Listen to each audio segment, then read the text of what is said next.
Alright folks, now we actually want to go through and calculate E cell. So in order to do this, we're going to have to write half reactions and identify what process is occurring at the cathode and what process is occurring at the anode. And what you'll want to do is I'm actually going to give you the half reaction cell potentials, but you can look these up in a reference table. So our first example is we're looking at chromium plus copper ions yields chromium ions plus copper. So again, what we're going to do is we need to write half reactions. So let's go ahead and start by doing that. So if we look at this, we'll see that chromium is going on to form the chromium 3 plus ion. And here we can see that it's being oxidized. There needs to be 3 electrons here, so this is for the oxidation process. And the copper is actually going to end up gaining 2 electrons to end up forming copper. Okay, and this is reduction. So we know that this is the process for oxidation is occurring at the anode. This is the reduction process is occurring at the cathode. So what we need to do is we need to look up some values for these. We need to find E cell, or E of each potential here. So since we're going to be looking up reduction potentials, we actually need to look at the reverse of this reaction. So we'll be looking at chromium 3 plus 3 electrons yields chromium solid. Okay, so we're going to look those up in a table, and then we're going to compare them. One of the things that I do want you to take note of is that see how in our overall reaction we have coefficients. We do not multiply E of the cathode or E of the anode by these coefficients. We're only looking at how many electrons it's gaining or losing for a single entity. So pay attention to subscripts, but not the coefficients here. The coefficients won't matter as we look at non-equilibrium conditions. So what you'll see is whenever you look these up, you can get E cell values. So for instance, for chromium, we have E standard is equal to negative 0.744 volts. And then for copper, we'd look that up and we'd find out that E standard is equal to 0.340 volts. Okay, so if we want to find E cell would be equal to E cat minus E an. So remember the cathode, we had the red cat, so we'd have 0.30 volts, 340 volts minus negative 0.744 volts. So E cell is equal to 1.084 volts. Because this is positive, this is a spontaneous process.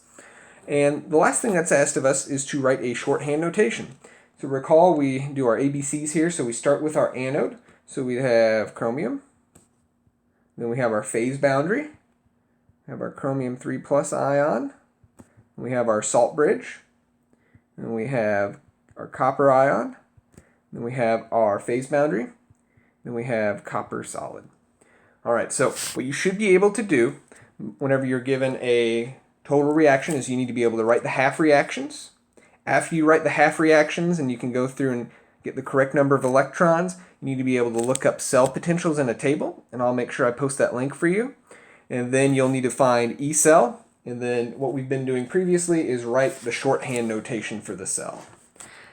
Okay, so what happens if we have a more open-ended question? So let's say now we're only given cell potentials and we're asked to build a battery and figure out which process should occur at the anode, which process should occur at the cathode.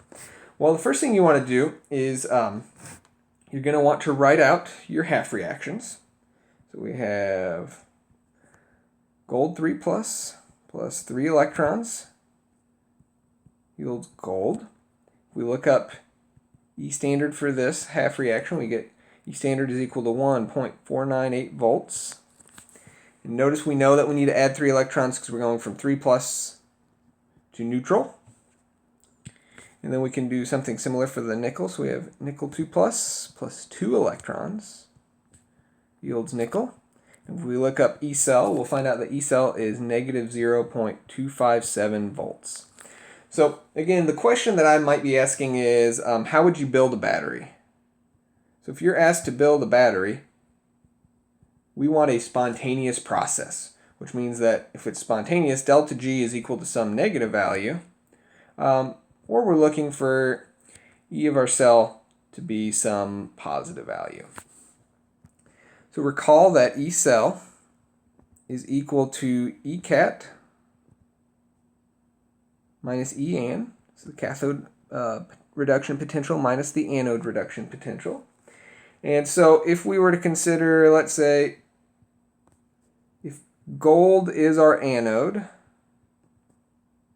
which means and nickel's our cathode, we could plug in for E cell, and we would find that we would have negative 0.257 volts minus 1.498 volts, and that is negative 1.755 volts. So this is a non-spontaneous process, so this would not be a functioning battery.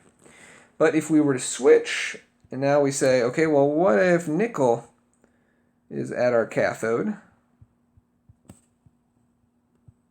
and gold is at our anode? Well, now we can calculate E cell.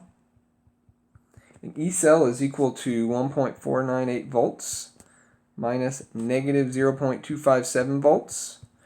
And that equals 1.755 volts. Okay, so this is the correct setup because now we have a spontaneous process. So that means if gold is at our anode, what our cell diagram should look like.